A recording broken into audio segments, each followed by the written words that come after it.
Trong Đấu La Đại Lục, Đường Tam ngay từ khi còn là một cậu nhóc, những khoảnh khắc thiên tài của hắn đã dần được bộc lộ rõ ràng. Thế nhưng, Đường Tam còn có một điểm mà ít người để ý tới, đó chính là sự khéo léo. Trước khi làm một việc gì đó, Đường Tam luôn suy xét kỹ lưỡng trước khi đưa ra quyết định của mình, khiến những người xung quanh luôn luôn tôn trọng và nể phục.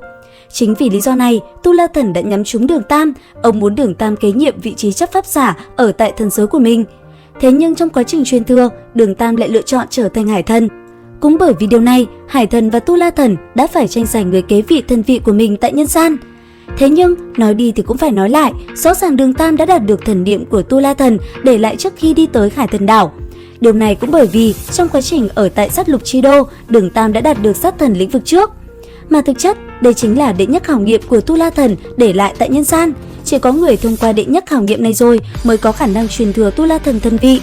Thế nhưng đáng tiếc, lúc Đường Tam đạt được thần niệm đó, chính bản thân hắn cũng không biết đó là thần vị của Tu La Thần. Bởi vậy mà trong hành trình tới Hải Thần Đảo, Đường Tam lại tiếp tục nhận được 9 khảo hạch của Hải Thần và trở thành người kế vị tiếp theo. Thế nhưng, rõ ràng việc này cũng phải trách Tu La Thần, bởi vì cách lựa chọn người truyền thừa của ông rất khác so với những người còn lại. Với Hải Thần cùng Thiên Sứ Thần, nếu như tìm được người kế vị thì sẽ tận lực bồi dưỡng cho đến khi người đó hoàn thành việc truyền thừa thần vị. Còn với Tu La Thần, ông chính là sát lục chi thần, thế nên đối với người truyền thừa của mình yêu cầu rất hà khắc. Bởi vậy, Tu La Thần đã lựa chọn bồi dưỡng rộng khắp. Không cần biết là ai, chỉ cần có được sát thần lĩnh vực thì đều tính là người được chọn. Cũng chính bởi vì phương pháp tuyển chọn người kế vị của Tu La Thần hết sức quái dị, thế nên trong quá trình truyền thừa, Đường Tam đã có 2 lựa chọn để tiếp nhận thần vị. Đầu tiên chính là thần vị Tu La Thần. Với thần vị này, chỉ cần Đường Tam đồng ý tiếp nhận Tu La Ma Kiếm là đã lập tức có thể tiếp nhận truyền thừa rồi. Điều này cũng bởi vì trên thanh Tu La Ma Kiếm của Đường Thần lưu lại, ông đã cô lọc toàn bộ 8 khảo hạch mà mình hoàn thành vào bên trong nó. Cũng chính bởi vậy, việc của Đường Tam lúc này chỉ là lựa chọn mà thôi. Dù là tiếp nhận thần vị Hải Thần hay Tu La Thần, đối với hắn đều không nguy hiểm chút nào. Và cuối cùng, đứng trước 2 sự lựa chọn ấy, Đường Tam cuối cùng đã chọn truyền thừa Hải Thần. Thế nhưng lúc này, hắn cũng không biết, tuy mình đã truyền thừa Hải Thần, nhưng thần niệm Tu La Thần vẫn tồn tại trong cơ thể hắn. Và bước ngoặt chính là thời điểm Tiểu Vũ tiếp nhận Tu La Ma Kiếm và dung nhập nó vào cơ thể mình. Lúc đầu, nàng cứ nghĩ rằng mình đã được thần niệm của Tu La Thần truyền trúng. Thế nhưng, không phải là như vậy. Tiểu Vũ lúc này chỉ đóng vai trò là vỏ kiếm, chỉ cần Đường Tam đồng ý, hắn vẫn có thể tiếp nhận thần vị Tu La Thần. Và ở trận chiến cuối cùng tại thành Sa Lăng Quan, khi Tiểu Vũ lao tới đỡ cho Đường Tam một kích chí mạng, nhờ có Tu La Thần tác động, thần lực trong cơ thể Tiểu Vũ đã tự thân phát động và hợp lại làm một cùng Đường Tam để hắn tiếp nhận thần vị Tu La Thần. Cũng chính vì điều này mà lần đầu tiên một người có thể tiếp nhận 2 thần vị, và rồi sau đó với 2 thần vị mạnh mẽ, Đường Tam đã xuất sắc đánh bại Bì Bì Đông. Thế nhưng có một điều đặc biệt, Tu La Thần không chỉ nhúng tay vào một lần mà tới tận 3 lần. Đầu tiên, ông đã phớt lờ và để Thực Thần và Cửu Thải Thần Nữ đi xuống khỏi sinh Đường Tam.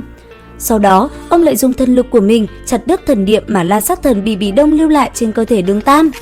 Cuối cùng, ông lại tác động vào thần lực bên trong người Tiểu Vũ để nó dung nhập vào cơ thể của Đường Tam. Có thể nói, những điều này là trái với quy định của thần giới. Thế nhưng ở tại thần giới, Tu La Thần lại là một trong 3 vị chấp pháp giả. Thế nên, việc ông làm cũng không có ai biết. Còn có một chuyện rất hay, ở tại thần giới, Tu La Thần lại chính là anh của Hải Thần. Cũng bởi vậy, 2 người đã quá hiểu đối phương, vì để tranh giành người thừa kế thần vị, sử dụng một chút tác động cũng đâu có tính là gì.